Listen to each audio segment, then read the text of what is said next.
I think so हम अपना lecture start करते हैं। आज का हमारा लेक्चर है राइट अप ऑफ। जी क्वेश्चन है तो आप कर सकते हैं, जी करें क्वेश्चन। अस्सलाम वालेकुम सर। जी वालेकुम अस्सलाम। सर मेरा सवाल स्टिल अभी तक वही मेडिएटर पे अटका हुआ है कि आपने जो उस दिन मेडिएटर का बताया था, जी जी। तो आईवी का क्या डायरेक्ट मतलब डीवी पे और मेडिएटर दोनों पे इफेक्ट जरूरी है? यानी जो मैंने आपको मॉडल भी सेंड किया था ग्रुप में, पता नहीं आपने आईवी देखा? का डीवी पे और मीडिएट पे जी। देखिए हमारे पास बैरन एंड कैनी की बेसिक अजम्पशन है चार। हम्म। उनमें से तीन फुलफिल्ड होती हैं। तो मतलब अगर हम बात करें, पहली पहली बात करें, पहले रिसर्च बेस हमारे पास, पहले मैं आपको क्लियर कर दूं, हमारे पास दो चीजें, एक है रिसर्च बेस्ड लिंकेज, एक है स्टैटिस्टिकल बेस्ड लिंकेज। हम्म। रिसर्च बेस्ड लिंकेज में हम बात करते हैं direct link of IV, mediator and DV. अगर इन हम्म। दोनों पाथ में से, मतलब आईवी का डीवी के साथ, आईवी का मीडिएटर के साथ, फिर मीडिएटर का डीवी के साथ, ये तीन पाथ्स हैं, इन तीन पाथ्स पे लिंकेज हो तो फिर हम स्टेटिस्टिकली मतलब जाके उसका इनडायरेक्ट इफेक्ट मतलब वेरीफाई करना इज अ गुड थिंग।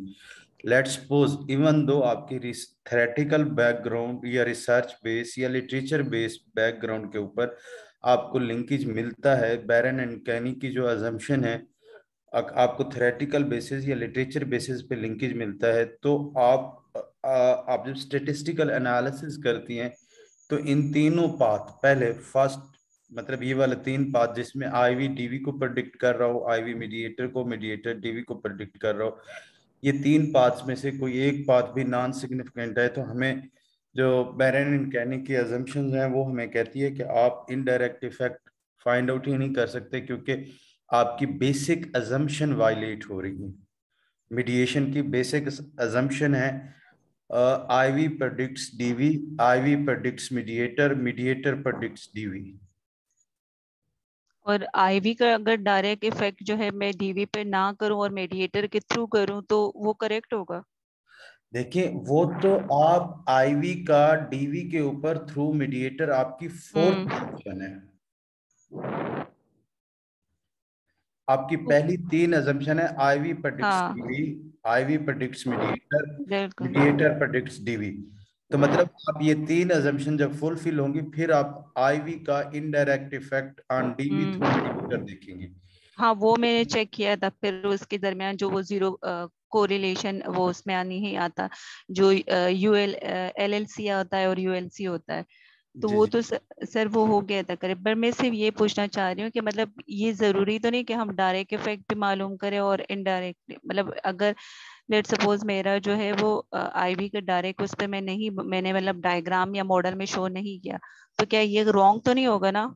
इस पे कोई सवाल तो नहीं उठेगा? देखिए वो ये तो आपके मतलब एग्जामिनर पे मोस्टली डिपेंड करता है, लेकिन अगर मैं उसको एज पर स्टैंडर्ड्स कहूँ तो उनमें हमारे पास चार अजम्पशन है और चारों अजम्पशन को आपको डायग्राम या जो आपकी वहाँ पे जो आप मतलब उसकी पिक्टोरियल रिप्रेजेंटेशन कर रही हैं, जो इमर्ज हुई है आपकी स्टेटिस्टिक की पिक्चर, बेशक वो आप ड्रॉ कर रही हैं, तो हम्म। वो भी आपकी मतलब उसमें आपको ये पाथ्स ए बी सी और सी स्लैश चारों पाथ्स शो करने होते हैं। अब उसको आप मैं आपको अगर आपका क्या आपको डायरेक्ट पाथ नॉन सिग्निफिकेंट आ रहा है? सर सिग्निफिकेंट सब आ रहे हैं, मैं सिर्फ ये पूछना चाह रही हूँ कि मेरा जो सर मैंने आपको मॉडल ग्रुप में सेंड जी किया जी, था जो, आपने मुझे मॉडल सेंड किया, बिल्कुल तो मुझे आपका मैंने उसका मॉडल याद है। आईवी आईवी का जो है वो मेरा तो डीवी पे डायरेक्ट इफेक्ट मैंने उसमें शो ही नहीं किया, तो ये रॉन्ग तो नहीं है? मैंने देखें आपको शो करना पड़ता है, अगर आप कभी देखें इसकी मतलब आपने प्रोसेस के थ्रू किया है या रिग्रेशन के थ्रू किया है?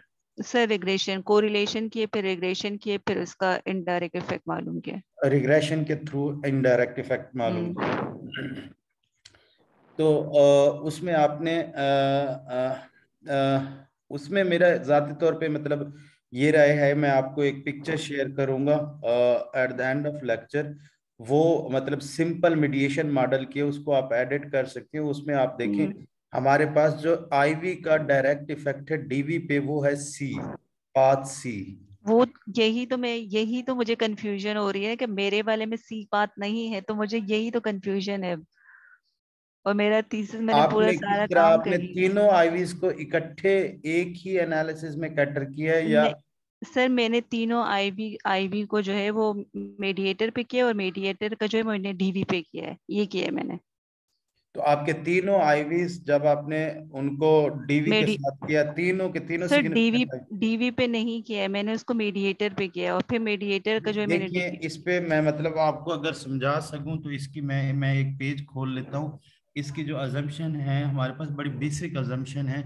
ये न्यू पेज ओपन है, मेरे ख्याल में आपको शो हो रहा होगा। इसमें पहली हम्म। हमारे पास है आईवी है या आईवीज हैं, उसका हमारे पास डीवी, ये पहली अजम्पशन है। फिर हमारे यस। पास आईवी, ये भी आपको अंदाजा होगा, प्रेडिक्ट्स मीडिएटर, ये दूसरी अजम्पशन है।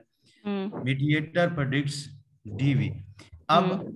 ये तीन पाथ आपकी अजम्पशन, अब देखिए, जब अब वैसे तो आप करने को हम कुछ भी कर लेते हैं, इवन दो मतलब हमारी अजम्पशन ना भी फुलफिल हो रही हो, तो हमारे यहाँ अजम्पशन को ज्यादा देखा नहीं जाता। लेकिन पर्सनली ये है कि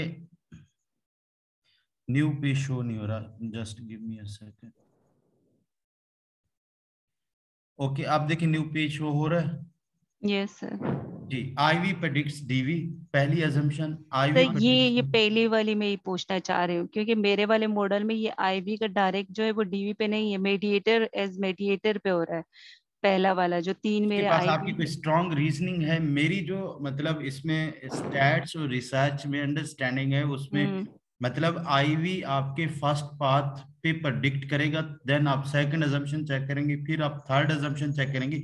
मुझे पहले तो मुझे मैं आपको आपका एनालिसिस क्लैरिफाई कर देता हूँ कि हम जब रिग्रेशन के थ्रू सिंपल हायरार्किकल और स्टैंडर्ड रिग्रेशन का कॉम्बिनेशन होता है, जब हम मीडिएशन कर रहे होते हैं, और मीडिएशन सम टाइम ना हमारे यहाँ मीडिएशन का जो एनालिसिस है वो भी गलत तरीके से रन कर देते हैं रिग्रेशन पे स्पेसिफिकली। हम्म। वो हायरार्किकल, जिस तरह हम मॉडरेशन कर रहे होते हैं उस तरह करते हैं। आपने इसमें चार रिग्रेशन एनालिसिस डिफरेंट रन करने होते हैं, चार डिफरेंट रिग्रेशन रन करने होते हैं। पहला रिग्रेशन आपने आईवीज को इंक्लूड करना है आईवीज के डायलॉग बॉक्स में, और डीवी को डीवी के, और आपने एनालिसिस रन कर देना है। ये आपका होगा रिग्रेशन वन, जो हम्म। अजम्पशन वन को चेक करेगा। फिर आपका रिग्रेशन टू होगा आईवी को मतलब जिसमें आप चेक करेंगे इंडिपेंडेंटली आईवी प्रेडिक्ट्स मीडिएटर। हम्म। फिर आपका रिग्रेशन थ्री होगा, जिसमें आप मीडिएटर को इंडिपेंडेंटली रिग्रेशन थ्री रन करेंगे, जिसमें मीडिएटर डीवी को प्रेडिक्ट करेगा। फिर आपका फोर्थ रिग्रेशन आएगा, जिसमें आप आईवीज एंड मीडिएटर आईवी के डायलॉग बॉक्स में इंक्लूड करेंगी, और उसके बाद आप डीवी के डायलॉग बॉक्स में डीवी को इंक्लूड करके फिर आप रन करेंगी। ये आपके इस तरह से चार इंडिपेंडेंट रिग्रेशन रन होते हैं, only for a single mediation. बेशक उसमें एक से ज्यादा आईवीज हों, आप उसको कैटर कर सकते हैं। तो ये है, मुझे नहीं पता आपने एनालिसिस सारा एक ही रिग्रेशन में किया है या चार डिफरेंट रिग्रेशन में किया है? सर मैंने मल्टीपल रिग्रेशन किया था, और फिर हाइपोथेसिस वाला जो प्रोसेस है वो मैंने अलग अलग किया है सारा। ठीक है, मल्टीपल रिग्रेशन की फर्दर मतलब स्टैंडर्ड मल्टीपल रिग्रेशन है, हायरार्किकल। आप मुझे अपना टेबल अगर उसमें स्क्रीनशॉट में भेज दें, मैं आपको ना मुझे आप लेक्चर के बाद रिमाइंड कराइएगा। हम्म। मैं आपको एक लेक्चर ऑनलाइन रिकॉर्डेड मेरा लेक्चर है मीडिएशन का, यूट्यूब पे नहीं पड़ा, ड्राइव में है। मैं वो आपको लिंक शेयर कर दूंगा, उसे ठीक। आप एक दफा प्लीज सुन लीजिएगा। Hope okay. सो वो आपको हेल्प आउट कर देगा। Thank you so much. Welcome. Excuse me sir. जी गुलाम मुर्तजा। अच्छा सर, एक छोटा सा क्वेश्चन है कि फॉर एग्जांपल हमारे पास इंडिपेंडेंट वेरिएबल है एडवर्टीजमेंट जो है, और डिपेंडेंट है सेल, यानी एडवर्टीजमेंट इंक्रीज होती है तो सेल ऑटोमेटिकली इंक्रीज होगी।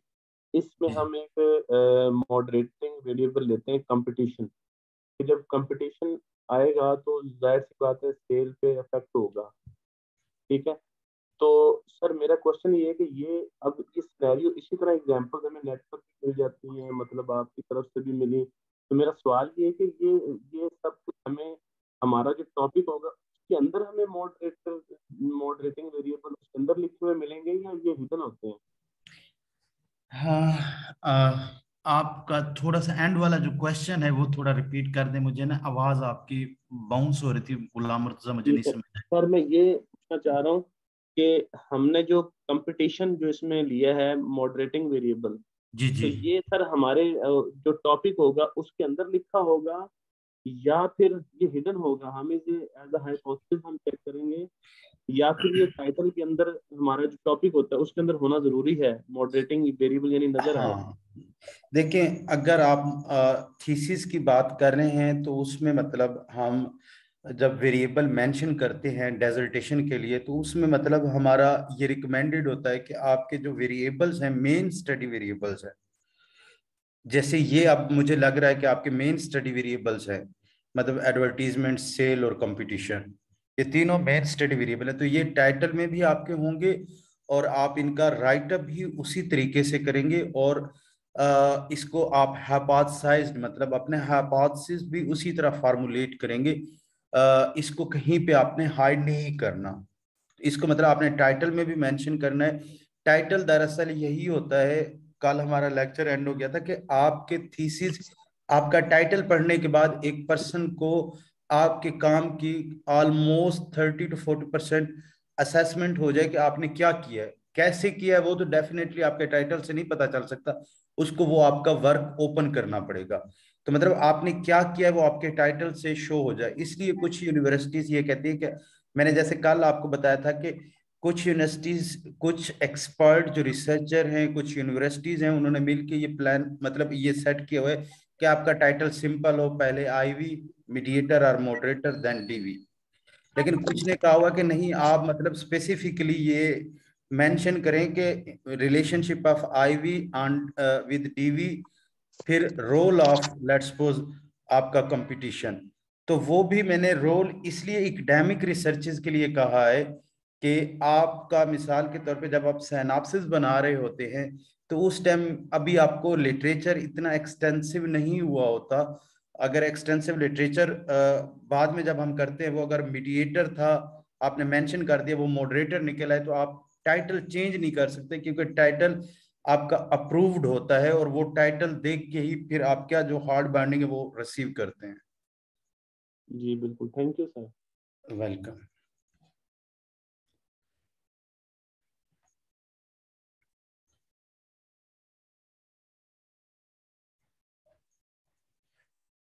यही बात जो हमारे पार्टिसिपेंट गुलाम मुर्तजा ने की है, इसी को मैं लेके चलता हूँ। देखिए, एक एक साइनॉप्सिस है, मतलब ये शायद शो ना हो रहा हो, मैं इसे शो कर दूं, इसका टाइटल मैं आपके साथ पहले शेयर कर दूं। सर साइनॉप्सिस शो हो रहा है? हो रहा है, चलें, गुड है। अच्छा, ये देखिए, यहाँ पे हम एक तो मैंने आपको कहा था, ये मतलब टाइटल है, थीसिस सबमिटेड है अंडर माय सुपरविजन। तो ये देखिए, ये टाइटल है। अब इस पे हमारे पास एक वेरिएबल मीडिएटर था, एक वेरिएबल मॉडरेटर था। अब टाइटल मतलब ब्रीफ होना चाहिए। एक बात और, ये बात हमें मतलब कही जाती है, आपने भी सुनी होगी कि आपके 12 डिजिट 12 वर्ड्स होने चाहिए टाइटल में, 14 वर्ड्स होने चाहिए, 16 वर्ड्स होने चाहिए। मतलब इस पे एक बड़ी डिबेट चल रही है, और किसी ने आज तक उसकी जो गाइडलाइन है, वो कहते हैं कि एपीए की गाइडलाइन, हम सोशल साइंसेज से ज्यादातर लोग एपीए को फॉलो करते हैं, तो एपीए में मेंशन है कि आपके 14 वर्ड्स हों, 12 वर्ड्स हों टाइटल में। कहीं पे ये गाइडलाइन अवेलेबल नहीं है कि आपके नंबर ऑफ वर्ड्स की लिमिट क्या है। Even though page number 51 APA 7th manual में ये बात मेंशन है कि नंबर ऑफ वर्ड्स की कोई लिमिट नहीं है आपके टाइटल की। हाँ, आपका टाइटल ब्रीफ होना चाहिए, आपका टाइटल आपका काम का रिप्रेजेंटेटिव होना चाहिए। आपके काम को, आपके टाइटल को पढ़ने के बाद एक पर्सन ये बात सपोज कर ले, मतलब उसे पता चल जाए कि आप क्या करना चाह रहे हैं। कल मैं एक बात बताना भूल गया था, वो ये था, मैंने आपको मतलब ये तो बताया था कि हम रोल क्यों यूज करते हैं, हम मीडिएटिंग और मॉडरेटिंग नहीं यूज करना चाहिए, मेरी ये पर्सनल ओपिनियन है। क्योंकि जो मेरा एक्सपीरियंस है 6-7 साल का, उसमें जब स्टूडेंट सिनॉप्सिस में मीडिएटिंग लिख देते हैं, तो एंड पे आके पता चलता है ये तो एक्सटेंसिव लिटरेचर रिव्यू हुआ नहीं था, ये मॉडरेटिंग था। दूसरा, रोल आप तब भी यूज कर सकते हैं जब आपके 5 वेरिएबल हैं, एक आईवी है, एक डीवी है, एक मीडिएटर है, एक मॉडरेटर है। अब आप मतलब टाइटल में अगर मैं यहाँ पे लेट्स सपोज लिखूं mediating role of emotional dysregulation and moderating role of impulsivity, तो यह टाइटल बहुत बड़ा हो जाता है। तो जब आपके एक ही टॉपिक में मीडिएटिंग और मॉडरेटिंग भी आ रहा हो, तब भी आप रोल ऑफ के साथ अपने वेरिएबल मेंशन कर सकते हैं। ये भी मतलब आपके टाइटल को ब्रीफ करने में हेल्प आउट करता है। सर मेरा क्वेश्चन था एक, जी जी। ये जो मीडिएटर और मॉडरेटर की आप बात कर रहे हैं, इस तरह भी हो सकता है कि इसके बगैर हम कोई रिसर्च कर लें, हमारे पास इंडिपेंडेंट और डिपेंडेंट वेरिएबल दो हो या दो से ज्यादा भी हो सकते हैं, तो उसका कोई इशू तो नहीं होगा हमारी नहीं रिसर्च पर देखिए, या आपके दरअसल जो मॉडरेटर है ना लतीफ, वो आपका सेकंड आईवी होता है। ठीक ठीक है, अब उसका इश्यू कोई नहीं है। अब देखिए ना, मेरा जाती तौर पे ये मानना है, असल में दरअसल आप जब जैसे कि अगर हम बात करें किसी भी सब्जेक्ट की हिस्ट्री की, आज से 100 साल 200 साल पहले, तो हम मतलब कोई भी एक छोटी सी चीज पढ़ते हैं तो हम सोचते हैं यार ये देखो, तब इस चीज का भी अंदाजा नहीं था लोगों को। जी। जैसे मैं अगर एग्जांपल दूं डुअलिज्म की, जैसे शुरू में कंसेप्ट था कि माइंड और बॉडी का कोई रिलेशनशिप नहीं है। जी सर। तो मतलब अब हम मतलब हमारा एक शायद इलिटरेट पर्सन को भी पता है माइंड और बॉडी का शायद रिलेशनशिप हो। जी तब का साइंटिस्ट भी ये बात नहीं सोच सकता था कि माइंड और बॉडी का रिलेशनशिप है कि नहीं है। तो ये एडवांसमेंट आ रही है। अब मिसाल के तौर पे आप आईवी का इम्पैक्ट डीवी पे देख रहे हैं, देख जी सकते हैं आप, इसमें कोई दो राय नहीं है, आप देख सकते हैं। जी लेकिन अब आप उसको देखने के बाद आपने उसके एक्सट्रेनियस वेरिएबल को कहीं पे डील नहीं किया। अब मिसाल के तौर पे जैसे मैं एक एग्जांपल आपको दी थी, जैसे मतलब मैंने आपको लाइब्रेरी आवर्स और स्टूडेंट परफॉर्मेंस की एग्जांपल दी थी। अब आपने देखा कि यार लाइब्रेरी आवर्स तो हो रहे हैं, स्टूडेंट परफॉर्मेंस नहीं है, इनका जी रिलेशनशिप नहीं आ रहा। जी अब आपने जब उसमें एडवांस जो एक्सट्रेनियस वेरिएबल है उनको डील करके देखा, तो आपको अंदाजा हुआ वहां पे तो स्टूडेंट का इंटरेस्ट ही नहीं था। हम्म। तो मतलब ठीक। दरअसल ये कोई ये नहीं है कि हम कुछ स्टैटिस्टिक्स की एडवांस प्रैक्टिस करने जा रहे हैं कि हमारे पास स्टैटिस्टिक्स की प्रैक्टिस हो, बड़े मॉडल टेस्ट करें, नहीं। इन मॉडल के पीछे एक रीजन है, एक लॉजिक है कि आप वो अथेंटिसिटी की तरफ जाते हैं, मैक्सिमम ठीक। आप मतलब अथेंटिक चीज की तरफ जाते हैं, जो एक्चुअल रिलेशनशिप होता है, जो मतलब उसके पीछे एक्सट्रेनियस इफेक्ट को कंट्रोल करके मेथडोलॉजिकली स्टेटिस्टिकली आप एक्चुअलिटी की तरफ जाते हैं। मतलब 100% ना भी पहुंच सके, अब मैक्सिमम आपकी एफर्ट होती है। तो हो सकता है कि आज से 50 साल बाद हमें और न्यू टेक्निक्स मिले कि हम मतलब मजीद हमारी प्रेडिक्शन इंप्रूव हो जाए। आपको मतलब हम जितने भी हैं सोशल साइंसेज से हमारे पार्टिसिपेंट, कभी भी एक बिहेवियर को प्रेडिक्ट करने के लिए हम 100% कभी भी आपको कोई प्रेडिक्टर नहीं मिलते। कोई भी रिसर्च में आप 10 प्रेडिक्टर भी ऐड कर लें, आप उस डीवी को 100% प्रेडिक्ट नहीं कर सकते। ठीक है सर, बिल्कुल सही। आप मतलब मैक्सिमम एफर्ट कर सकते हैं कि आप उसका प्रेडिक्शन लेवल इनहेंस कर सके। मतलब पहले रिसर्चर्स ने 40% उसका बिहेवियर के वजूहात बताई कि उसके काजल फैक्टर क्या है, आप 50 तक ले जाएंगे, 55 तक ले जाएंगे, 60 तक ले जाएंगे उसमें एडवांसमेंट करके। जी। ठीक है। तो ये मतलब मॉडल इसलिए जरूरी नहीं है कि ये फैंसी है, ये इसलिए है कि आप ऑथेंटिक चीज की तरफ पहुंच सकें, एक्सट्रेनियस इफेक्ट को मिनिमाइज कर सकें। ये बेसिकली सर मीडिएटर और मॉडरेटर एक्सट्रेनियस वेरिएबल्स हैं जिनको हम यूज कर रहे होते हैं एज ए मीडिएटर और मॉडरेटर। बिल्कुल बिल्कुल, मैंने आपको बताया था कि हमारे पास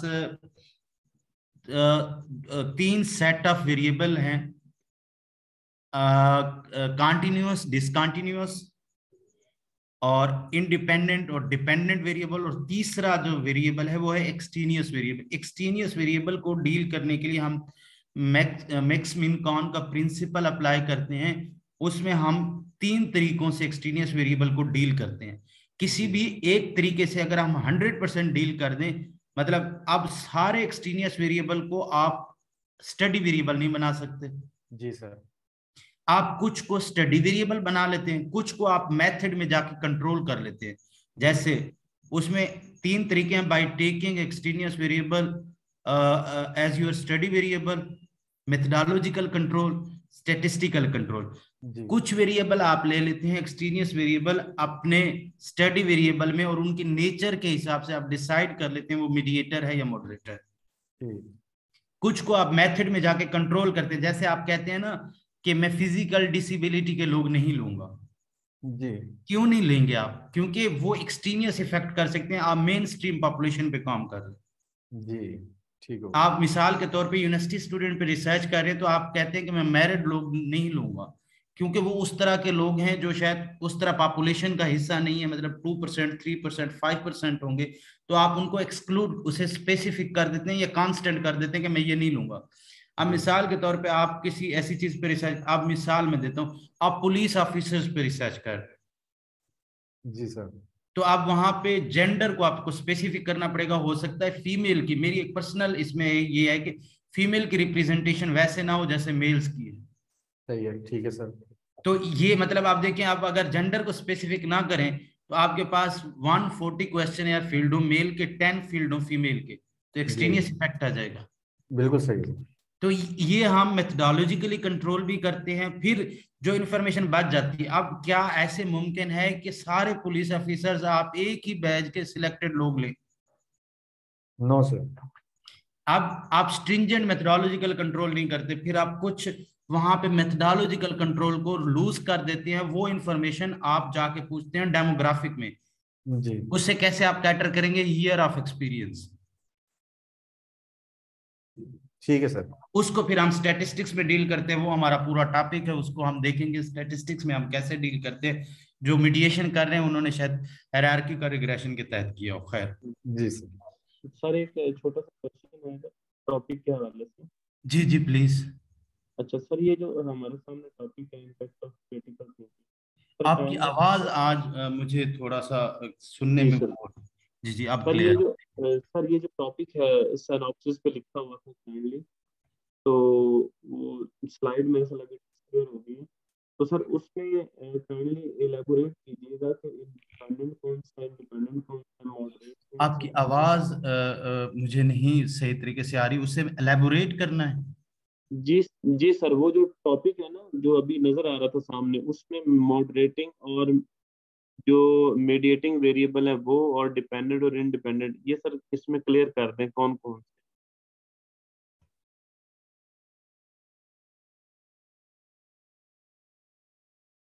ये आपका आईवी है इस टॉपिक में। ये आपका मैल अडाप्टिव बिहेवियर आपका डीवी है। जी सर। इसमें यहाँ पे इसका पूरा मॉडल दिया गया होगा, मैं इस आपको मॉडल ही शो कर देता हूँ।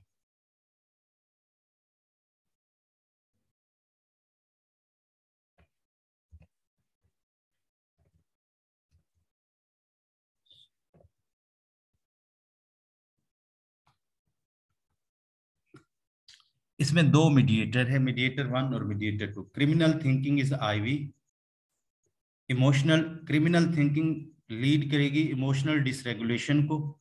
इमोशनल डिसरेगुलेशन आपकी लीड करेगी इम्पल्सिविटी को। इम्पल्सिविटी फर्दर लीड करेगी मैल अडाप्टिव बिहेवियर को। और ये हमारे पास जब दो मीडिएटर इस तरह से आ जाएं, इसे हम कहते हैं सीरियल मीडिएशन। ये सीरियल मीडिएशन का हमारे पास मॉडल है। लेट्स सपोज ये इंडिविजुअली या एक ही मीडिएटर यहाँ पे होता, एक मीडिएटर यहाँ पे होता, तो हम इसको पैरेलल मीडिएशन कहते हैं। तो मीडिएशन की फर्दर टाइप्स हैं।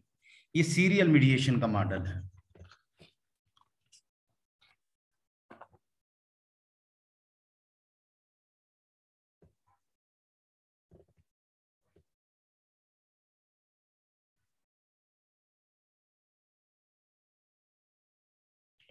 ठीक है, क्लियर हो गया? मैं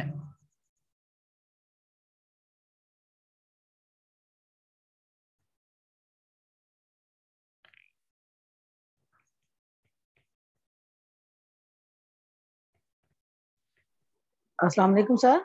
जी वालेकुम अस्सलाम। सर ये आप सिंपल लफ्जों में बताएं, मेडिएटर और ये मेडिएटर, ये जो आप बनाए हुए अपने मॉडल, सिंपल लफ्जों में क्या है ये? जैसे आईवी और डीवी तो पता है, इंडिपेंडेंट और डिपेंडेंट है, ये सिंपल लफ्जों में बताएं थोड़ा सा।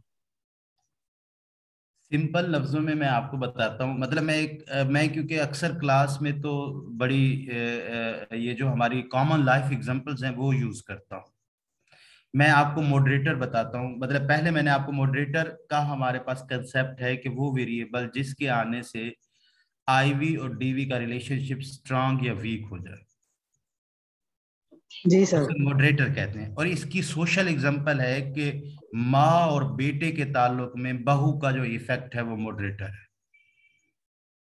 जी सर।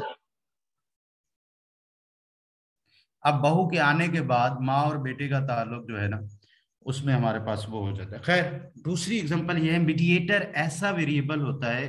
देखिए, आईवी और डीवी का पता चल गया। आईवी और डीवी के साथ हमारा तीसरा जो वेरिएबल होता है, उसका आईवी से वो इफेक्ट हो रहा हो, डीवी को इफेक्ट कर रहा हो, वो हमारा मीडिएटर होता है। आईवी से इफेक्ट हो रहा हो, इफेक्ट डीवी हो को रहा हो इफेक्ट कर रहा और हो। डीवी को इफेक्ट कर रहा हो। जैसे मैं मिसाल दूं, बाप बेटे को डांटे, बेटा अपनी औलाद को डांटे। मतलब एक तीन तीन लोग खड़े हैं, एक दादा है, एक बाप है, एक उनमें से लड़का है। तो अब बाप मतलब बेटे को डांटे, वो बेटा फर्दर अपने बेटे को डांटे। अब जो जी दरमियान सर। वाला बाप का बेटा है, वो मतलब मैं अगर बात करूं कि तीन लोग खड़े, ए बी और सी। जी ए सर। बाप है, ए का बेटा है बी, बी का बेटा है सी। ए जी। बी को डांटे, बी सी को डांटे। जी तो सर। जो बी है ये मीडिएटर है।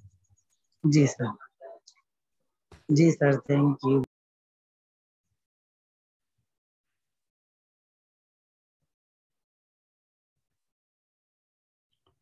खैर, होप सो हमारे यहाँ तक के क्वेश्चन जो है ना क्लियर हो गए हैं। मैं जी जी सर, क्लियर है। Thank you. तो अब हम जब राइटअप की बात करते हैं तो हमारे पास, जब हम राइटअप स्टार्ट करें तो हमारे राइटअप में अब किसी भी चीज पे, जैसे हमारे पास डिफरेंट बैकग्राउंड से पार्टिसिपेंट्स हैं, आप कोई भी आपका रिसर्च प्रॉब्लम है तो आप कोशिश करें कि उस रिसर्च प्रॉब्लम की इम्पोर्टेंस आपके इंट्रोडक्शन में स्टैटिस्टिक्स की फॉर्म में हो। कोशिश करें, मतलब जरूरी नहीं है कि स्टैटिस्टिक्स हो, अगर स्टैटिस्टिक की फॉर्म में दी गई हो तो वो इम्पोर्टेंस ऑफ प्रॉब्लम हाईलाइट करती है कि आपका ये प्रॉब्लम कितना हॉट है। तो आपने मतलब जो अपना प्रॉब्लम है उसकी स्टैटिस्टिक्स से शुरू करना है। अब सबसे पहला चैप्टर हम साइनॉप्सिस राइटअप कर रहे हूं या थीसिस राइटअप कर रहे हो, तो उसमें हमारे पास सबसे पहला चैप्टर इंट्रोडक्शन का होता है। इंट्रोडक्शन के अंदर हमारा सबसे बड़ा जो फ्लॉ है, मतलब हम क्या करते हैं कि कोई भी चैप्टर, कोई भी सेक्शन जो हम कर रहे हैं, उसकी हेडिंग के नीचे आपको उसका ओवरव्यू लाजिम देना है। अब ऐसा नहीं है कि मैंने यहाँ इंट्रोडक्शन के नीचे ही वेरिएबल का इंट्रोडक्शन शुरू कर देना है। मतलब यहाँ पे इंट्रोडक्शन में मैंने इंट्रोडक्शन शुरू किया, मैं वेरिएबल का भी इंट्रोडक्शन दूंगा, लेकिन वेरिएबल के, ये देखें, वेरिएबल के इंट्रोडक्शंस दिए गए हैं, लेकिन वेरिएबल के इंट्रोडक्शन से पहले आपको इंट्रोडक्शन की हेडिंग के अंदर कोई और हेडिंग मेंशन करने से पहले, मतलब ये रिकमेंडेड है, कुछ यूनिवर्सिटीज के फॉर्मेट्स होते हैं, लेकिन ये किसी भी चैप्टर में आप जाएं तो ये ज्यादा रिकमेंडेड है कि आप उसका ओवरव्यू दे दें। तो ये जो इंट्रोडक्शन है, इसका जो मैंने मतलब स्टूडेंट्स को समझाने के लिए अक्सर कहता हूँ, इसे मैं कहता हूँ मिनी रैशनल या सिग्निफिकेंस ऑफ योर स्टडी। ये अगर आपका थीसिस का अच्छा लिखा हुआ हो तो जस्ट यही पोर्शन 80% आपके आर्टिकल में यूज हो जाता है जब आप अपने थीसिस में से आर्टिकल निकालते हैं। अब इसमें आपने जो स्टार्ट कर सकते हैं, दो चीजें हैं। हमारे पास एक पॉपुलेशन है कि आप किन लोगों पे रिसर्च कर रहे हैं, दूसरा आपका डिपेंडेंट वेरिएबल है कि आपने जिसमें इस राइटअप में ये चीज मेंशन, मतलब हाईलाइट करनी होती है अपने एग्जामिनर को, कि आपका एग्जामिनर को आपने ये बात हाईलाइट करनी होती है कि आपका डीवी क्यों इंपॉर्टेंट है या आपकी ये पॉपुलेशन क्यों इंपॉर्टेंट है। दो चीजों से रिकमेंडेड है कि आप अपना इंट्रोडक्शन का राइटअप स्टार्ट कर सकते हैं। एक, आप जिस पॉपुलेशन पे कर रहे हैं वो पॉपुलेशन क्यों इंपॉर्टेंट है, या जिस प्रॉब्लम पे आप कर रहे हैं वो प्रॉब्लम क्यों इंपॉर्टेंस है, उसकी इंपॉर्टेंस के लिए आप स्टैटिस्टिक्स दे सकते हैं। फॉर एग्जांपल आप मतलब इसकी मैं ज्यादा इसका ऑर्गेनाइजेशनल का मेरा ज्यादा एक्सपोजर नहीं, लेकिन मुझे ये लगता है कि अगर आप ऑर्गेनाइजेशनल से हैं या ये आपकी ह्यूमन रिसोर्स मैनेजमेंट से हैं, आप अगर वहां पे इकोनॉमिक ग्रोथ से बात शुरू करेंगे कि इसका कितना कंट्रीब्यूशन हो सकता है, is a good thing to highlight the importance of your topic, तो आपने यहाँ पे अपनी पहले इसको यहाँ पे ये वाला पोर्शन आपका जस्टिफिकेशन होता है कि आपने ये रिसर्च क्यों कंडक्ट कर रहे हैं। आप अपने एग्जामिनर को यहाँ पे मतलब मुतमईन करते हैं उस अपने एग्जामिनर को कि आप ये रिसर्च क्यों कर रहे हैं। और अब यहाँ पे हमारे पास हम पॉपुलेशन से भी स्टार्ट कर सकते हैं, डीवी से भी स्टार्ट कर सकते हैं। लेट्स सपोज अगर आप इंपॉर्टेंस ऑफ पॉपुलेशन से शुरू करेंगे तो देन आप यहाँ पे ये बात हाईलाइट करेंगे कि आपकी इस पॉपुलेशन में ये वाला प्रॉब्लम क्यों सिग्निफिकेंट है, आपको क्यों लगता है कि ये वाला प्रॉब्लम क्यों सिग्निफिकेंट है। देन फिर आप बताते हैं इस प्रॉब्लम की किस तरह से आपको लगता है कि जिनको आपने आईवी मीडिएटर या मॉडरेटर या जो आपको लीडिंग फैक्टर प्रेडिक्टर्स जिस लेवल की आप रिसर्च कर रहे हैं वो लेवल वो प्रेडिक्टर्स आपको क्यों इंपॉर्टेंट लगते हैं और उनसे क्या बेनिफिट हो सकता है, वो प्रेडिक्टर आइडेंटिफाई करना क्यों जरूरी है।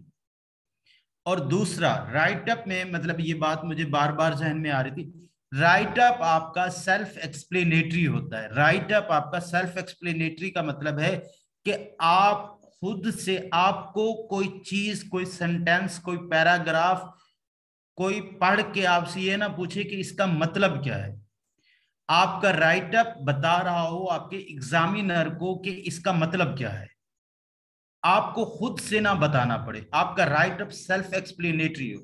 और दूसरा हमारे यहाँ राइटअप के बारे में कुछ चीजें हैं जो मतलब हम वर्डीनेस ज्यादा यूज करते हैं, वर्डीनेस।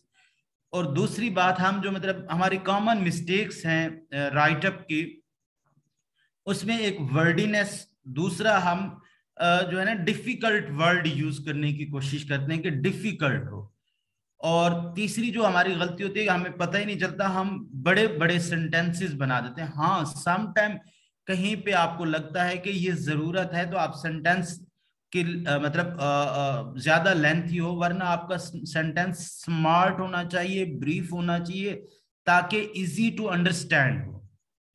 दूसरा हम इसमें हमने इस तरह लिखना होता है कि हमने ये उस पर्सन की तरफ भेजना है जिसको हमने मतलब जिसके साथ हमारी कम्युनिकेशन नहीं है, उसने यहीं से पढ़ के सारा कुछ एज्यूम करना है कि मैंने क्यों ये किया है। मैं मतलब इसका पहला पैराग्राफ पढ़ता हूं, ये एक रिसर्च है और ये रिसर्च केपी सॉरी पंजाब में कंडक्ट की गई है गुर्दे के मरीजों के ऊपर। इस रिसर्च को देखने के बाद आपको अंदाजा हो जाएगा कि यहाँ पे कैसी जस्टिफिकेशन आई है। The renal disease emerged as a global health issue because of its increasing prevalence worldwide. अब यहां से मुझे इंपॉर्टेंस ऑफ पॉपुलेशन मैंने बताई। In the last decade, it rose to 31.7% and increased rapidly to make it on the 9th position in term of mortality rate. ये भी हमारे पास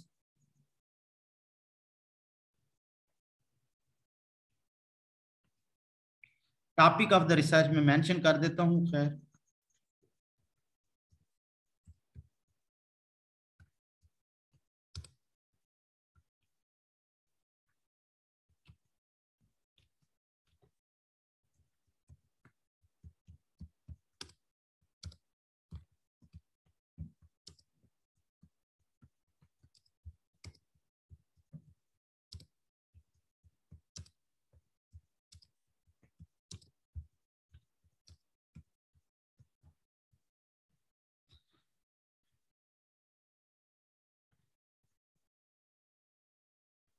नहीं, पॉपुलेशन से मतलब है कि जिस लोगों पे आप रिसर्च कर रहे हैं, पॉपुलेशन, एक क्वेश्चन आया पॉपुलेशन से, जिन लोगों पे आप रिसर्च कर रहे हैं वो पॉपुलेशन है। अब यहाँ पे मैं अगर बात करूं तो ये एंड स्टेज रीनल डिजीज वो डिजीज है जो जिनके गुर्दे फेल हो जाते हैं और वो हीमोडायलिसिस कराते हैं, मतलब डायलिसिस के थ्रू कराते हैं। तो ये पॉपुलेशन है, ये मेरा प्रॉब्लम है जिसको मैं एक्सप्लोर करना चाह रहा हूं। ये मेरे आईवीज, अब यहाँ पे मेरे आईवीज बहुत ज्यादा थे तो यहाँ पे मुझे साइको सोशल का टर्म यूज करनी पड़ी।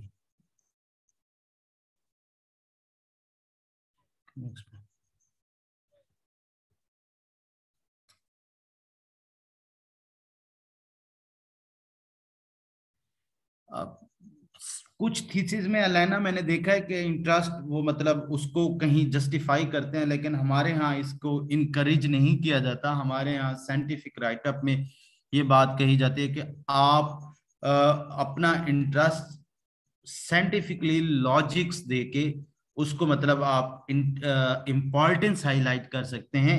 उस तरह मतलब आप इंटरेस्ट की बात नहीं कर सकते। लेकिन मैंने कुछ इंटरनेशनल थीसिस इसमें पढ़े हैं जिसमें वो अपनी मतलब वो तो इस तरह राइटअप करते हैं जैसे मतलब कोई ऐसे राइटिंग कर रहे हो तो वो इंटरेस्ट की रीजन भी बताते हैं कि उन्होंने इस पे क्यों की है। लेकिन इसको आप मतलब अपने एक्नॉलेजमेंट ऐड कर सकती हैं। अगर आपकी यूनिवर्सिटी के इनिशियल पेजेस में आपको कहीं पे है तो वहां पे आप इन चीजों को देख सकते हैं। खैर, अब देखिए इंटरेस्ट की बात होती है। अब ये जिस चीज पे मैंने रिसर्च की है इस पे मेरा इंटरेस्ट इसलिए था कि मेरे फैमिली में एक इशू था, उसकी वजह से मेरा ये इंटरेस्ट था, तो मतलब इसलिए मैंने इस पे रिसर्च की। खैर देखिए, अब ये पॉपुलेशन है तो अब यहाँ पे देखिए, पहले यहाँ तक इंपॉर्टेंस ऑफ पॉपुलेशन चल रही है कि मेरे रीडर को ये अंदाजा हो गया है कि मैं इस पे क्यों रिसर्च कर रहा हूं। अब ये है कि ये this is an economic burden in developing countries due to costly treatment. It is rapidly increasing in Pakistan 21 million mean 10.10% with highest prevalence in Punjab. अब यहां से ये बात मैंने जस्टिफाई कर दी है अपने इंट्रोडक्शन में। अब ये बात मैं जब अपने सैंपल में जाके लिखूंगा कि मैंने पंजाब से डेटा कलेक्ट किया है तो मेरे इंट्रोडक्शन में ये बात हाईलाइट होगी है। क्यों पंजाब से किया है? क्योंकि यहाँ पे हाईएस्ट रेशो थी। अब मिसाल के तौर पे यहाँ पे इंपॉर्टेंस ऑफ पॉपुलेशन चल रही है सारी, और मैंने अपनी पॉपुलेशन जो मेथड में लेनी है वो भी मैंने अपने पहले पैराग्राफ में जस्टिफाई कर दिए कि मैं क्यों लूंगा। अब यहाँ पे थोड़ा सा ब्रीफ में बताऊंगा। मैं यहाँ पे जो स्टार्ट है, यहाँ पे मैं कोई भी चीज एक्सप्लेन डीपली एक्सप्लेन नहीं करूंगा, मैं ब्रीफ ओवरव्यू दूंगा। डीपली एक्सप्लेन के लिए मेरे पास नीचे रूम अवेलेबल है, उसमें मैं जितना चाहूंगा जो चाहूंगा ऐड कर सकूंगा। लेकिन यहाँ पे मैं ब्रीफ ओवरव्यू करूंगा ताकि मेरा एग्जामिनर अगर मतलब मेरे बैकग्राउंड से नहीं है तो उसे मेरा ये वाली चीज पढ़ने के बाद अंदाजा हो जाए। और दूसरी मैं आपको मतलब एक चीज यहाँ पे ऐड कर दूं, आपके एग्जामिनर जो होते हैं वो आपके मोस्टली जो चैप्टर के स्टार्टिंग पेजेस होते हैं उस चीज को बड़ा वो मतलब अगर ज्यादा एग्जामिनर इस तरह का आ गया है जो बड़ा स्ट्रिक्ट है और पाकिस्तानी एग्जामिनर है तो वो आपके इनिशियल जो ओपनिंग पेजेस होते हैं किसी भी सेक्शन या चैप्टर के उन पे ज्यादा वो फोकस्ड होते हैं। और स्पेसिफिकली आपके इंट्रोडक्शन में मैं अपने अक्सर जो मेरे अंडर सुपरविजन स्टूडेंट्स हों या मतलब जो गाइडेंस में हो स्टूडेंट हो डायरेक्ट, उनको मैं कहता हूं कि आपकी मैक्सिमम एफर्ट इस 1 से 1.5 पेज पे लगी हुई हो ताकि यहीं से उसे अंदाजा हो जाए कि आपको आपकी प्रॉब्लम की सही तरीके से अंडरस्टैंडिंग है। अब यहाँ पे उसको समझाने के लिए बताया गया है chronic renal disease is are classified into 5 phases. मतलब अब जो भी आपका रिसर्च प्रॉब्लम है उसको आपको लगता है कि उसको आपको थोड़ा सा एक्सप्लेन करने की जरूरत है, आप ब्रीफली एक्सप्लेन कर सकते हैं। Chronic renal disease is classified into 5 phases with each signifying a decrease kidney function. ESRD is the 5th phase of chronic renal disease which refers to irreversible kidney failure. Dialysis and kidney transplantation are current medical treatment for ESRD. Hemodialysis is the treatment of choice for the majority of ESRD patient in which a machine is used to remove waste and excess fluid from patient blood at least 3 times a week.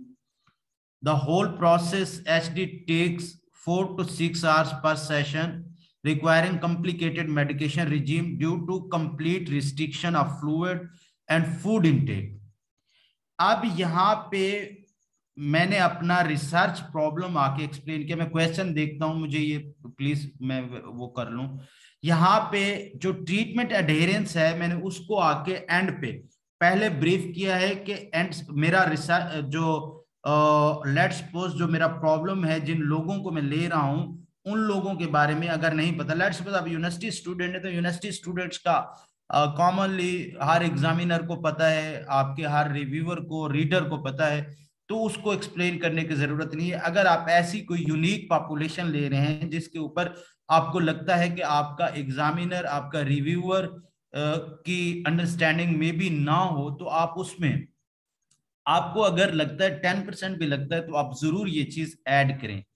तो ये add करने के बाद मैंने यहां तक अपने problem को जस्टिफाई किया है कि ये मतलब वो सॉरी अपने प्रॉब्लम को बताया कि प्रॉब्लम है क्या actually, and stage renal disease क्या है, और उसके साथ यहाँ पे आके उसके लिए क्या क्या चीजें जरूरत होती हैं, उस ये प्रोसेस जो यहाँ पे मेंशन्ड है ये ट्रीटमेंट एडहेरेंस है। अगर इसी तरह आपको अपने प्रॉब्लम न्यूली, आपका प्रॉब्लम ऐसा है जो वेल नोन नहीं है, जिस पे आप रिसर्च करने जा रहे हैं, तो उसके बारे में बताने के बाद आप अपने टॉपिक की तरफ लेके आएंगे। तो यहाँ पे आपको शायद मैं ये डॉक्यूमेंट आपके साथ शेयर भी करूंगा, तो आप इसे एक दफा खुद रीड कीजिएगा। हो सकता है इस टाइम आपको उस तरह रीड ना हो, सही तरीके से अंडरस्टैंडिंग ना हो। आप इसको रीड करेंगे तो आपको समझने में, आपका बैकग्राउंड चाहे किसी भी फील्ड से हो, आपको समझने में इश्यू नहीं होगा, कोई प्रॉब्लम नहीं होगा कि ये रिसर्च क्यों कंडक्ट की जा रही है।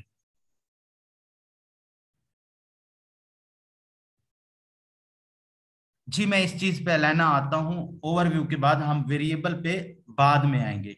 अभी मैं जस्टिफिकेशन ऑफ टॉपिक कर रहा हूं। यहाँ पे इंट्रोडक्शन के अंदर हेडिंग के अलावा मैं जस्टिफिकेशन ऑफ टॉपिक करूंगा। वेरिएबल के बारे में एक्सप्लेन करने के लिए मेरे पास पूरा रूम अवेलेबल है, यहाँ पे मैं वेरिएबल के बारे में आके एक्सप्लेन करूंगा।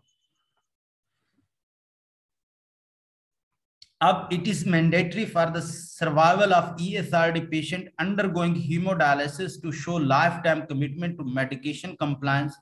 For example, frequently dialysis visit to eliminate toxins and excess fluids from their bodies, the use of various drugs, fluid limitation, as well as diet modification. HD therapy must continue until the patient obtain a kidney transplant or dies for those with ESRD. अब यहाँ पे एक और importance show हो रही है, it takes on average 7 to 10.5 days for ESRD patient who discontinue their therapy to die. Hemodialysis patient had an all-cause death rate of 6.3 to 8.2 times that of general population. Despite the drastic effect, studies show that rate of medication adherence to fluid restriction. अब इतनी importance होने के बावजूद कि एक बंदा अगर दवाइयां और वो जो रिजीम है पूरी उसको सही तरीके से अडेयर ना करे तो उसकी डेथ हो जाती है, उसके बावजूद भी इतने % लोग इस तरह की नॉन अडेरेंस करते हैं। तो ये बात यहाँ पे इस चीज को जस्टिफाई करती है कि मुझे ये रिसर्च कंडक्ट करनी चाहिए to identify the further predictors और डिटर्मिनेंट्स ऑफ ट्रीटमेंट एडहेरेंस। अब ये मेरा यहाँ पे था पूरा टॉपिक कि मैंने अपनी पॉपुलेशन क्यों ली, treatment end stage renal disease क्या है, लेट्स सपोज जिन लोगों पे मैं कर रहा हूं वो क्या है, उनमें ट्रीटमेंट एडहेरेंस क्या है और क्यों इंपॉर्टेंट है। सो एंड पे आके मैं कंक्लूड कर दूंगा, this make it major aim of this study to identify the psychosocial factors of overall treatment adherence to help mental and medical health professional to improve the rates of treatment. तो यहाँ पे मैंने अपने topic की importance को justify करके मैंने अपना मेन ऑब्जेक्टिव या main M of study highlight कर दिया है। ये है इंट्रोडक्शन की हेडिंग के, इंट्रोडक्शन की हेडिंग के नीचे कोई और हेडिंग दिए बगैर मैंने अपने टॉपिक को जस्टिफाई किया। यहाँ पे आपने देखा होगा किसी भी वेरिएबल को मैंने एक्सप्लेन नहीं किया। हाँ, जहां पे मुझे लगा कि ये चीज यहाँ पे ब्रीफली एक्सप्लेन करनी चाहिए वो मैंने की। तो ये आपका राइटअप का पैटर्न हो सकता है कि दोबारा मैं अब इसको अगर ओवरव्यू करूं, आप पॉपुलेशन से शुरू कर सकते हैं, आप अपने डिपेंडेंट वेरिएबल से शुरू कर सकते हैं। अगर पॉपुलेशन से शुरू करेंगे तो आप importance of your research problem in your population बताएंगे, और फिर अगर वहां पे आपका पॉपुलेशन इस तरह की यूनिक है या आपका रिसर्च प्रॉब्लम इस तरह का है जिसकी अंडरस्टैंडिंग नहीं हो सकती, तो आप वन बाय वन उन दोनों को ब्रीफली एक्सप्लेन करके लिंकेज क्रिएट करके उसकी इंपॉर्टेंस बता सकते हैं कि आप इस पे रिसर्च क्यों कर रहे हैं।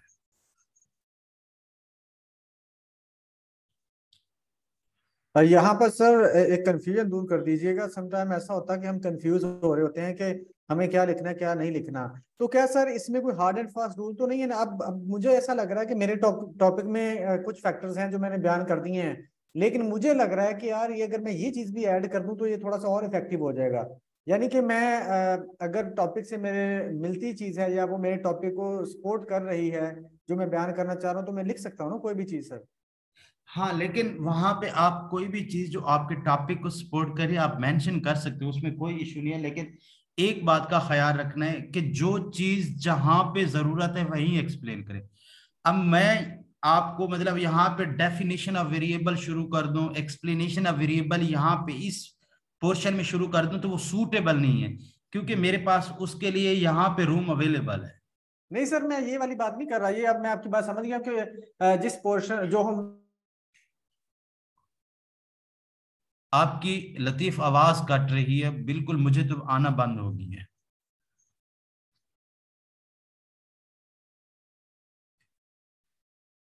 खैर लतीफ, आपकी आवाज नहीं आ रही। जब आप या डिस्कनेक्ट हो गए हैं या आप जब कनेक्ट हो तो दोबारा पूछ लीजिएगा। खैर एक ऑनलाइन क्वेश्चन मुझे आया है, उस पे इनबॉक्स में मैं वो देख लेता हूं तब तक।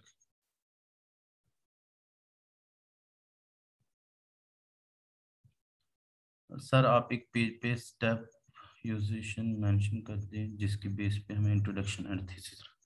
अच्छा, मैं ये कर देता हूं। अच्छा, मैं अब आपको पोर्शन बता दूं कि ये वाला पोर्शन आपको कहाँ से मिल सकता है। ये वाला पोर्शन जो आपका रेलिवेंट लिटरेचर है उसमें जो आर्टिकल पब्लिश्ड होते हैं उनके जो ओपनिंग पैराग्राफ हैं वो आपको हेल्प आउट कर सकते हैं इस पोर्शन में। इंट्रोडक्शन के ओपनिंग पैराग्राफ आपको इसमें हेल्प आउट। स्टार्ट वाला जो इंट्रोडक्शन का 1 से 1.5 पेज का मवाद है, 2 पेज का मवाद है, इसमें आपको आर्टिकल के रेलिवेंट आर्टिकल के ओपनिंग पैराग्राफ्स, इंट्रोडक्शन के ओपनिंग पैराग्राफ्स हेल्प आउट कर सकते हैं इस राइटअप में आपको।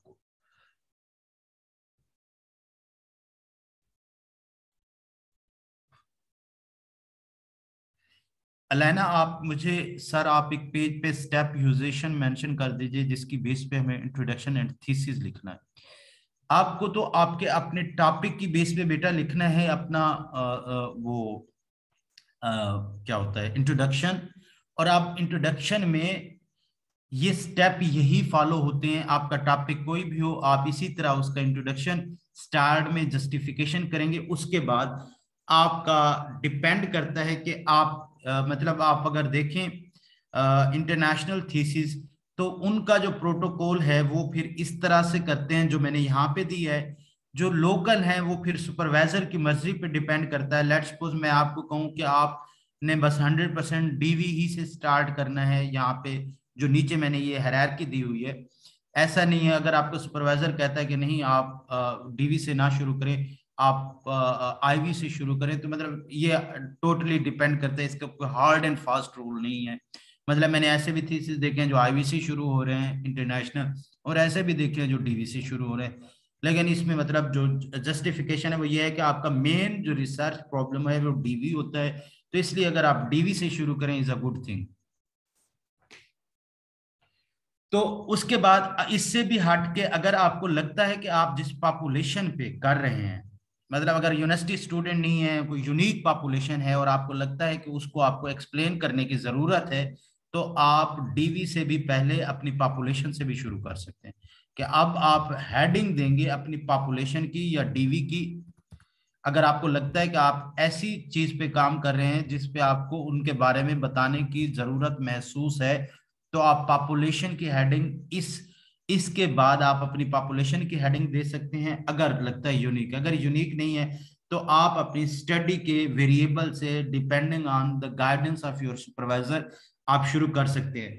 बस एक बात यहाँ पे मैं बताऊंगा, इंट्रोडक्शन और लिटरेचर रिव्यू में डिफरेंस। लिटरेचर रिव्यू क्या है वो हम डिटेल में डिस्कस करेंगे, लेकिन क्योंकि हम दोनों चीजें आर्टिकल से मतलब लिटरेचर रिव्यू करके लिख रहे होते हैं, वो इंट्रोडक्शन हो या लिटरेचर रिव्यू हो। अब इनमें राइट अप की जो डिफरेंस है वो एक सेंटेंस में है कि इंट्रोडक्शन किसी भी चीज की नेचर को एक्सप्लेन करने के लिए किया जाता है, और लिटरेचर उसकी डायरेक्शनैलिटी, उसके पैटर्न्स ऑफ रिलेशनशिप, उन चीजों को, अब उसके डिटर्मिनेंट्स हो सकते हैं, प्रेडिक्टर्स हो सकते हैं, लीडिंग फैक्टर्स हो सकते हैं, कंसीक्वेंसेस हो सकते हैं, वो एक्सप्लेन करने के लिए लिटरेचर रिव्यू किया जाता है।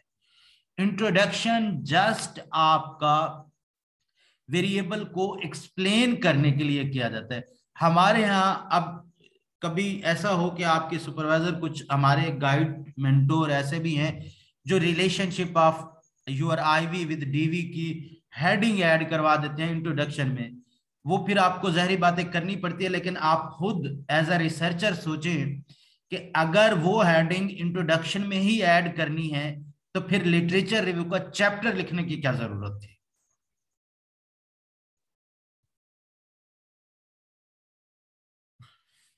तो यहाँ पे आपने एक चीज का ख्याल रखना है कि आपके जो वेरिएबल्स है, आपने जस्ट पॉपुलेशन है, वेरिएबल्स है, आपने उनकी नेचर को एक्सप्लेन करना है ताकि रीडर आपका आपके वेरिएबल को समझने के बाद, वेरिएबल का कंटेंट पढ़ने के बाद वेरिएबल की नेचर को समझ सके कि वेरिएबल क्या है। जैसे आप किसी से आप हम बात करें कंज्यूमर बिहेवियर की, तो हमें जस्ट उसमें थोड़ा सा अंदाजा हो सकता है, लेकिन उसमें कंज्यूमर बिहेवियर की उसे आपका इंट्रोडक्शन पढ़ने के बाद इच्ची बिच्ची का पता चल जाए, उसे ईच एंड एवरीथिंग पता चल जाए, तो ये है इंट्रोडक्शन। कंज्यूमर बिहेवियर के प्रेडिक्टर्स क्या है, ये है लिटरेचर रिव्यू। अब यहां पे आप जब एक वेरिएबल का इंट्रोडक्शन दे रहे होते हैं तो उस वेरिएबल के इंट्रोडक्शन में आप उस वेरिएबल को डिफाइन कर सकते हैं।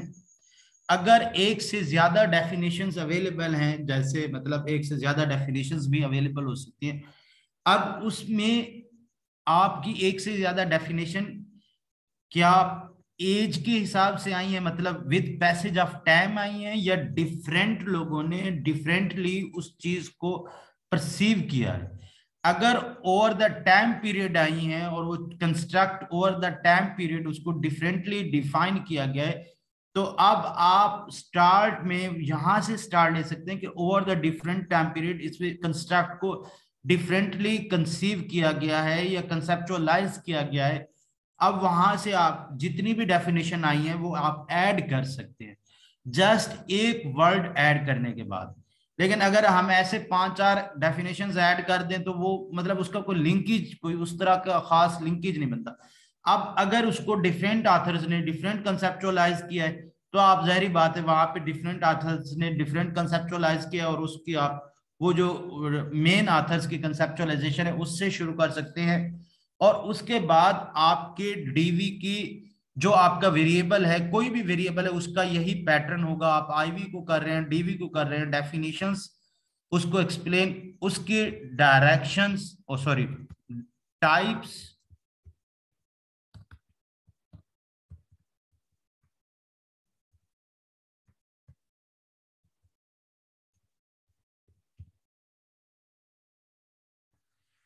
टाइप्स, डायमेंशंस, जो उसके अंदर चीजें एग्जिस्ट कर सकती है विद हेडिंग। अगर आपकी यूनिवर्सिटी का जो प्रोटोकॉल है वो आपको अलाउ करता है तो आप विद हेडिंग भी एक्सप्लेन कर सकते हैं, या अगर नहीं अलाउ करता तो आप विदाउट हेडिंग भी कर सकते हैं। लेकिन पर्सनली ये है कि आपकी मैक्सिमम हेडिंग्स होनी चाहिए ताकि आपके रिव्यूअर को आपका मतलब एक हेडिंग के बाद फिर आपकी 5 पेजेस के बाद एक हेडिंग है तो वो एक लेबोरियस काम हो जाता है। अगर हेडिंग्स हो तो फिर रिव्यूअर को ये बात, एग्जामिनर को या रीडर को आसान लग जाती है कि उसने रेलिवेंट कौन सा मटेरियल पढ़ना है, तो उसके लिए वो गाइड बन जाता है, वो उसको आसानी से पढ़ सकता है।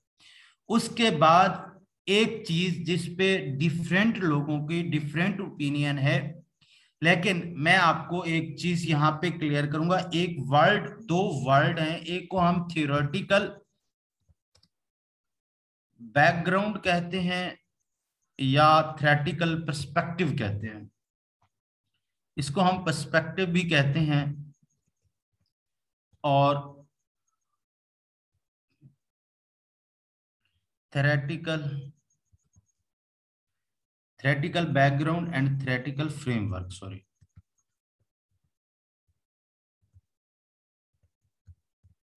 दूसरा होता है थ्योरेटिकल पर्सपेक्टिव। अब आपने एक चीज देखी होगी, ये बात बड़ी इंटरेस्टिंग है, मैं इस पे आप सबका मतलब थोड़ी सी तवज्जो चाहूंगा।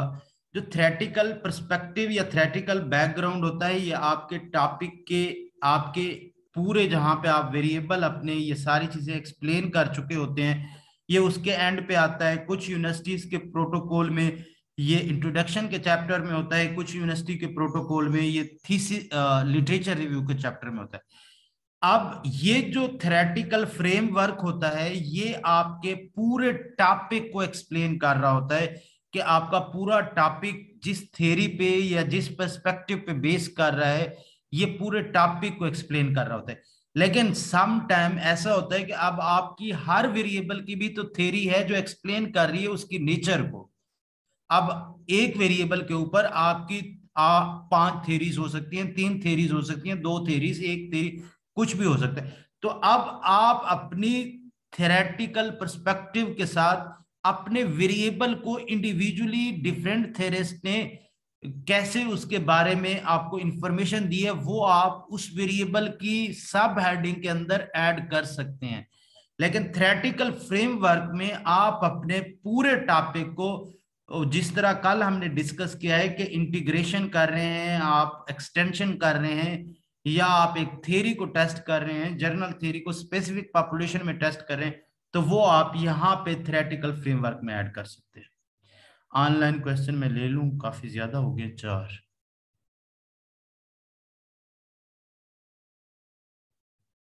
नगैना, हाँ बिल्कुल, ये इसका मतलब कोई हार्ड एंड फास्ट रूल नहीं है। इवन दो कुछ लोग, नगैना खान, हमारे एपीए की जो फॉर्मेटिंग है उसको भी अडेप्ट कर लेते, तो ये यूनिवर्सिटी मतलब अडेप्ट कर सकते हैं इसमें। नहीं, ये मैं इंट्रोडक्शन की बात कर रहा हूं, अभी मैंने लिटरेचर रिव्यू की बात नहीं की। हाँ, ये डिपेंड करता है। नगैना खान का नेक्स्ट क्वेश्चन है कि एथिकल कंसिडरेशन, वैसे जो मैंने आज तक इंट्रोडक्शन में एथिकल कंसिडरेशंस नहीं देखी। एथिकल कंसिडरेशन आपका दरअसल मेथड का कंसर्न है, तो आप इसे रिसर्च मेथड के अंदर ऐड करते हैं, जहां पे आपका सेक्शन 3 या चैप्टर 3 होता है, आप उसमें इस चीज को ऐड करते हैं। सर मेरी आवाज आ रही है आपको? हाँ अब आ रही है, आप उस वक्त तो साइलेंट हो गए थे। पता नहीं सर, कोई इशू हो गया होगा। ये सर काइंडली ये रिपीट कर देंगे एक दफा, बैकग्राउंड और फ्रेमवर्क, मैं इसको समझ नहीं सका। फ्रेमवर्क और बैकग्राउंड मतलब इसको डिफरेंट फ्रेमवर्क भी कहते हैं, बैकग्राउंड भी कहते हैं। ये पूरे टॉपिक की जो हमारे थ्योरेटिकल ग्राउंड्स होते हैं पूरे टॉपिक की जी, उसको हम थ्योरेटिकल फ्रेमवर्क कहते हैं। तो जो सर ये हम वेरिएबल के अंदर ही कर रहे हैं इसको बयान? नहीं नहीं नहीं नहीं नहीं, मैंने देखें वेरिएबल के एंड पे किया है, सब हेडिंग अच्छा, ये मेन हेडिंग होगी। ठीक, डिपेंड करता है, मैंने ये बात मेंशन की है कि ये आपके इंट्रोडक्शन के चैप्टर में भी हो सकता है, डिपेंडिंग ऑन द मतलब जो प्रोसीजर आपको दिया गया है यूनिवर्सिटी की तरफ से, प्रोटोकॉल पैटर्न दिया गया है उस पे। ये जो थ्योरेटिकल पर्सपेक्टिव या थ्योरेटिकल स्पोर्ट्स, आप एक वेरिएबल को अंडरस्टैंडिंग, रीडर की अंडरस्टैंडिंग इनहेंस करने के लिए जो थ्योरीज डिस्कस करते हैं, वो एक वेरिएबल की थ्योरी भी हो सकती है। मतलब एक वेरिएबल के ऊपर जो थेरीज अवेलेबल हैं, वो आप सारी वहां पे दे सकते हैं विद हेडिंग। सर मैं आपको अपना एक टॉपिक बताऊं, उसकी जो मैंने थ्योरी ढूंढी थी, अगर आप उसको थोड़ा सा बता सकें कि मैं सही कह रहा हूँ कि नहीं। मेरा जो जी टॉपिक है बेसिकली ये है इंक्लूसिव लीडरशिप का जो है ना, किस तरह से रोल प्ले करता है जो एम्प्लॉयज हैं उनकी क्रिएटिविटी पर। इंक्लूसिव लीडरशिप किस तरह से अपना रोल प्ले करती है एम्प्लॉय की क्रिएटिविटी पर। अब इसकी जो थ्योरी मुझे मिली थी वो सपोर्ट करती थी, वो थी सोशल एक्सचेंज थ्योरी। कि जब आप एक चीज किसी को दे रहे होते हैं ना, जैसे अब लीडर जो है अच्छा रवैया रख रहा है या अच्छा बिहेव कर रहा है अपने एम्प्लॉयज के साथ, तो एम्प्लॉयज उनको बदले में क्या देते हैं, प्रोडक्टिविटी देते हैं, क्रिएटिविटी देते हैं। तो ये मुझे थ्योरी मिली थी कि सोशल एक्सचेंज थ्योरी के जब आप किसी को कुछ देते हैं तो बदले में वो भी आपको उसी तरह से देता है। तो अब इसको मैं थ्योरी के पर्सपेक्टिव को सारे को बयान करूंगा इसके अंदर जब ये मैं। आपका थ्योरेटिकल फ्रेमवर्क में होगा बिल्कुल। इसको आप थ्योरी को मतलब हाँ, ये बहुत अच्छा क्वेश्चन आपने किया है। अब आपका क्वेश्चन एंड हो गया या अभी रहता है? हो गया सर, हो गया। हाँ, अब हमारा बड़ा जबरदस्त आपका क्वेश्चन है। अब हमारा इशू ये है कि देखें, जैसे इन्होंने एक्सप्लेन किया है, थ्योरेटिकल पर्सपेक्टिव इस तरह से होता है। थ्योरी आपको वेरिएबल नहीं बताती कि आपके वेरिएबल क्या है। अब उस पे आपने, हो सकता है कि वो जो थ्योरी एक्सप्लेन कर रही है वो डेफिनेशन ऑफ वेरिएबल हो। जैसे आपने मुझे एक्सप्लेन किया है तो वो डेफिनेशन ऑफ वेरिएबल हो सकती है, जैसे आपने उसकी अंडरस्टैंडिंग ली है। तो इसको, अब आपका क्वेश्चन क्या था वो मुझे बताएं। ये तो मतलब मुझे एक्सप्लेन करने में आसान हो। यही मैं कह रहा हूँ कि ये जो थ्योरी मुझे मिली है सोशल एक्सचेंज थ्योरी, कि अगर लीडर अच्छा रवैया रख रहा है या अच्छा बिहेव कर रहा है अपने एम्प्लॉयज के साथ, तो एम्प्लॉयज उसको बदले में देते हैं, प्रोडक्टिविटी देते हैं। अब ये सोशल एक्सचेंज थ्योरी है, हम इसको किस तरह से बयान करेंगे, मैं ये बस यही बताऊंगा कि सोशल आप एक्सचेंज वहां पे थ्योरी पहले इसको थ्योरी सपोर्ट। एक्सप्लेन करेंगे। जी। थ्योरी एक्सप्लेन करने के बाद फिर आप बताएंगे कि ये जो आपका आप अपना वेरिएबल, जो आपने मुझे वेरिएबल बताए हैं उसमें मतलब, इंक्लूसिव लीडरशिप और एम्प्लॉय क्रिएटिविटी। हाँ, तो उसमें आप इंक्लूसिव लीडरशिप को डिफाइन करेंगे और उसको लिंक करेंगे सोशल एक्सचेंज थ्योरी के कुछ आप देंगे। तो जी वो जो इम्प्लॉय परफॉर्मेंस है वो आपको काउंटर में जी। आपको भी कुछ देगा। तो ठीक, आपने पहले थ्योरी एक्सप्लेन करनी है, फिर वेरिएबल को लिंक करना है थ्योरी के पार्ट्स के साथ। ठीक हो गया sir. Thank you sir. Thank you जी। बिल्कुल, फिर हम उसका कंसेप्चुअल फ्रेमवर्क भी बनाते हैं गना खान। यहाँ पे किसी का और कोई क्वेश्चन है? ठीक, नहीं तो आज क्लास हम वाइंड अप करते हैं और मैं ये आपके साथ चीजें शेयर कर देता हूँ। और मुझे एक चीज, अगर मैं ना भेजूं तो मुझे याद कराइएगा, मैंने मीडिएशन का लेक्चर भेजना है। सर एक छोटा सा क्वेश्चन है। जी प्लीज। सर कई दफ़ा हम नेट से आर्टिकल जो डाउनलोड करते हैं गूगल से, उनमें सर लिटरेचर रिव्यू की हेडिंग ही नहीं होती, सिर्फ उसमें इंट्रोडक्शन होता है और उसके बाद ऑब्जेक्टिव्स या सिग्निफिकेंस ऑफ द स्टडी होता है, उसके बाद मेथोडोलॉजी सेक्शन आ जाता है। लिटरेचर रिव्यू नज़र नहीं आता सर उसमें। सर इसकी क्या वजह है? उसका इंट्रोडक्शन के अंदर लिटरेचर रिव्यू दिया गया होता है, क्योंकि थीसिस और आर्टिकल में यही डिफरेंस है। थीसिस में चैप्टर्स होते हैं, वहां सेक्शंस होते हैं। तो हम इंट्रोडक्शन के अंदर ही लिटरेचर रिव्यू, मतलब जहां पे जो, लेट्स सपोज जो हमारा पूरा चैप्टर है वो आर्टिकल का एक पैराग्राफ हो पहला, उसके बाद जो बाद के पैराग्राफ हैं उसमें आप देखें डायरेक्शनैलिटी प्रेडिक्टर्स की बात हो रही होती है, इवन दो हेडिंग नहीं दी गई होती। मतलब हेडिंग नहीं दी गई होती लेकिन वो चीज एक्सप्लेन की जाती है। तो मैं आज का ये जो टॉपिक था इसको थीसिस के पॉइंट ऑफ व्यू से डिस्कस कर रहा था। जी सर, ठीक हो गया। ठीक है। अब देखिए, बाज दफा ऐसे भी होता है, आपको मुझे लगता है गुलाम मर्तजा समझ नहीं आई इसलिए आप कह रहे हैं, ठीक है सुने। अब आप उसको जाके पढ़ें, इंट्रोडक्शन के अंदर ही लिटरेचर रिव्यू वहां पे लिखा जाता है, लेकिन यहाँ पे हमारे पास थीसिस राइटअप में लिटरेचर रिव्यू का पूरा चैप्टर है। जी जी, तो ऐसे ही होता है। इसलिए हम इंट्रोडक्शन में लिटरेचर रिव्यू नहीं मेंशन करते। लेट्स सपोज अगर आपका इंट्रोडक्शन के बाद लिटरेचर रिव्यू का चैप्टर ना होता तो हो सकता है कि थीसिस में तो आप यहाँ पे एक हेडिंग या without heading relationship pattern, predictors, leading factor, determinants, वो भी आप इंट्रोडक्शन के अंदर ही ऐड करते। ये अच्छा। दूसरा, हम जो राइटअप करते हैं ना, आप 100% आर्टिकल ऐसे नहीं देखेंगे जिनमें लिटरेचर रिव्यू ना हो। ये हमारा जो आर्टिकल का राइटअप होता है वो आपका जर्नल गाइडलाइन पे, मतलब जो जर्नल पब्लिशर गाइडलाइन है उस पे अवेलेबल होते हैं। कुछ पब्लिशर ऐड करवाते हैं, जहां पे वो ऐड करवाएंगे फिर हमारा यही थीसिस वाला प्रोटोकॉल होगा। अस्सलाम वालेकुम सर। जैसे आप हमने हमें ये सारा थीसिस दिखा रहे हैं अपना ना, तो कल फिर आप हमें थोड़ा सा एक इस तरह का आर्टिकल दिखाइएगा जिसमें लिटरेचर व्यू और इंट्रोडक्शन इकट्ठा हो। जी मैं जरूर दिखाऊंगा। जी सर, चलिए, thank you so much sir. जी ठीक है, हम क्लास वाइंड अप कर सकते हैं। जी सर बिल्कुल, जी सर बिल्कुल। Thank you very much, thank you very much. Allah Hafiz sir. Allah.